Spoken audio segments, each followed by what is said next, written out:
নমস্কাৰ, মই শবনম ইয়াছমিনে অসম নিউজ এক্সপ্ৰেছলৈ আপোনালোকক স্বাগতম জনাইছোঁ।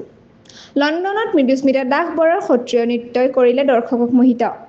লণ্ডনৰ নিউৰো চেণ্টাৰত অনুষ্ঠিত এক সাংস্কৃতিক সন্ধিয়াত সংগীত নাটক একাডেমী যুৱ পুৰস্কাৰ বিজয়ী আৰু ICCR তালিকাভুক্ত শিল্পী মৃদুস্মিতা দাস বৰাৰ শাস্ত্ৰীয় নৃত্য পৰিৱেশনত দৰ্শক হ'ল মুগ্ধ। ভাৰতৰ উচ্চ আয়ুক্ত শ্ৰী সুজিত ঘোষেৰ উপস্থিতিত অনুষ্ঠিত এই অনুষ্ঠানত শ্ৰীমন্ত শংকৰদেৱৰ 1500 শতিকাৰ বৈষ্ণৱ ধৰ্মৰ সাৰথী হিচাপে গঢ়ি তোলা সত্ৰীয় নৃত্যৰ আধ্যাত্মিকতা আৰু চৰিত্ৰ ভিত্তিক কাহিনী বিশেষভাৱে ফুটাই তোলা হয়।